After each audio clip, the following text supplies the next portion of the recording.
Bismillahirrahmanirrahim. Assalamualaikum warahmatullahi wabarakatuh.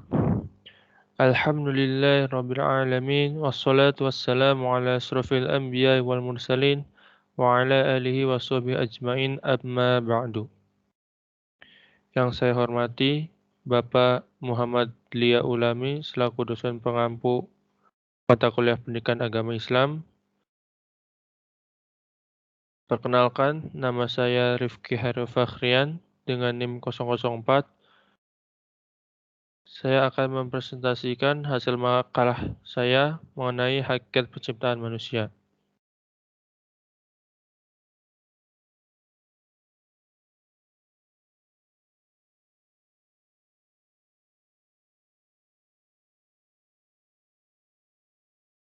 Yang pertama adalah latar belakang. Dalam proses perjalanan, manusia tidak terlepas dengan dimensi-dimensi non-material. Pengalaman spiritual dalam kondisi psikologis adalah bentuk dimensi lain dalam diri kita yang tidak bisa kita lepaskan. Semua mengalami proses pertumbuhan dengan tujuan yang jelas. Manusia juga mendapatkan predikat sebagai makhluk yang diciptakan dengan bentuk yang sebaik-baiknya secara individual. Manusia memiliki unsur jasmani dan rohani. Manusia juga memiliki unsur fisik dan psikis, raga dan jiwa.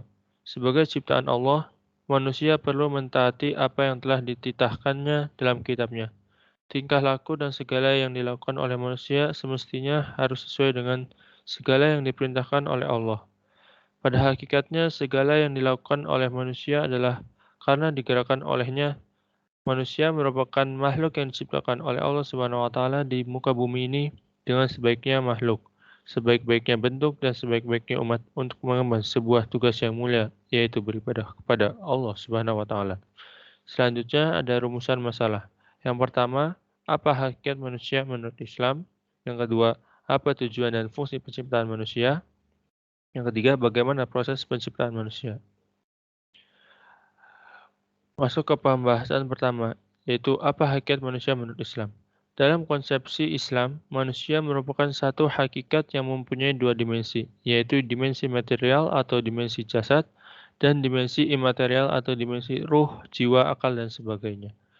Unsur jasad akan hancur dengan kematian, sedangkan unsur jiwa akan tetap dan bangkit kembali pada hari kiamat.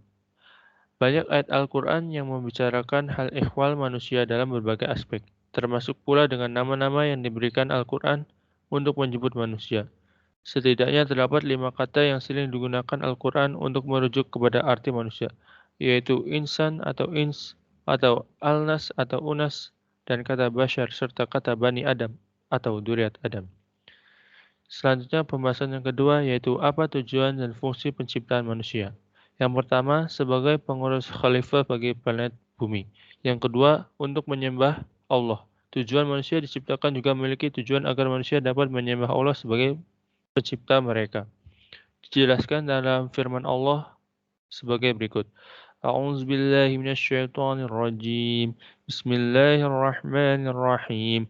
Wa ma khalaqatul jinna wal insa liya'budun. Yang artinya, dan aku tidak menciptakan jin dan manusia melainkan supaya mereka mengabdi kepadaku. Quran surat Az-Zariyat ayat 56. Yang ketiga, agar manusia mengetahui maha kuasa Allah. Tujuan manusia diciptakan antara lain juga agar mengetahui bahwa seluruh bumi, tata surya dan isinya telah terbentuk berkat maha kuasa Allah Subhanahu wa taala. Dijelaskan dalam firman Allah sebagai berikut. A'udzu billahi minasyaitonir rajim. Bismillahirrahmanirrahim. Allahul ladzi khalaqa sab'a samawati wa minal ardi mislahun yatanazalul amru bainahunna lita'lamu anna Allah ala kulli syai'in qadir wa anna Allah qad ahata bikulli syai'in ilma.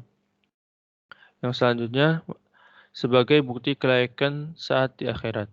Tujuan manusia diciptakan juga akan menjadi bukti kelayakan manusia akan ditetapkan di mana nanti saat di akhirat.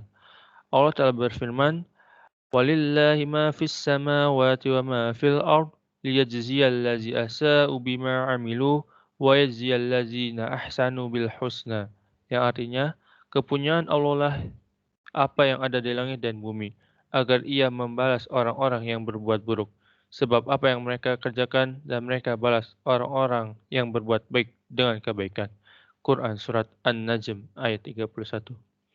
Selanjutnya ada bagaimana proses penciptaan manusia. Proses penciptaan manusia di dalam Al-Quran telah dijelaskan mengenai perkembangan manusia, walaupun hampir seluruh pengetahuan ini belum ditemukan hingga beberapa abad kemudian.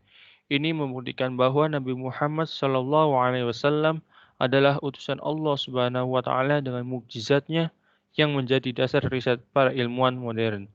Allah Subhanahu wa taala berfirman di dalam Al-Qur'an berkenan dengan tahap-tahap penciptaan manusia. Dijelaskan dalam firman Allah sebagai berikut. وَلَقَدْ خَلَقْنَا الْإِنْسَانَ مِنْ سُلَالَةٍ مِنْ طِينٍ ثُمَّ جَعَلْنَاهُ نُطْفَةً فِي قَرَارٍ مَكِينٍ ثُمَّ خَلَقْنَا نُطْفَةً عَلَقَةً فَخَلَقْنَا عَلَقَةً مُضْغَةً فَخَلَقْنَا الْمُضْغَةَ عِظَامًا فَكَسَوْنَا الْعِظَامَ لَحْمًا ثُمَّ أَنشَأْنَاهُ خَلْقًا آخَرَ فَتَبَارَكَ اللَّهُ أَحْسَنُ الْخَالِقِينَ, yang artinya, dan sesungguhnya kami telah menciptakan manusia dari suatu saripati berasal dari tanah. Kemudian kami jadikan saripati itu air mani yang disimpan dalam tempat yang kokoh atau rahim. Kemudian air mani itu kami jadikan segumpal darah. Lalu segumpal darah itu kami jadikan segumpal daging. Dan segumpal daging itu kami jadikan tulang belulang. Lalu tulang belulang itu kami bungkus dengan daging. Kemudian kami jadikan dia makhluk yang berbentuk lain. Maka Maha Suci Allah, Pencipta yang paling baik. Al-Quran Surat Al-Mu'minun ayat 12-14. Dari penjelasan di atas dapat disimpulkan bahwa manusia adalah satu-satunya makhluk yang mendapat perhatian besar dari Al-Quran. Terbukti dengan begitu banyak ayat Al-Quran yang membicarakan hal ihwal manusia dalam berbagai aspeknya, termasuk pula dengan nama-nama yang diberikan Al-Quran untuk menyebut manusia. Setidaknya terdapat 5 kata yang sering digunakan Al-Quran untuk merujuk kepada arti manusia, yaitu insan atau ins, atau alnas atau unas, dan kata bashar serta kata Bani Adam atau zuriat Adam. Tujuan penciptaan manusia sebagai pengurus khalifah bagi planet bumi agar manusia mengetahui maha kuasa Allah sebagai bukti kelayakan saat di akhirat. Tujuan manusia diciptakan juga akan menjadi bukti kelayakan manusia untuk, dan yang terakhir, untuk menyembah Allah. Tujuan manusia diciptakan. Demikian presentasi dari saya. Semoga apa yang telah saya sampaikan bermanfaat bagi kita semua. Jika ada kekurangan, saya mohon maaf karena kesempurnaan hanyalah milik Allah Subhanahu wa taala. Akhirul kalam, billahi taufiq wal hidayah. Wassalamualaikum warahmatullahi wabarakatuh.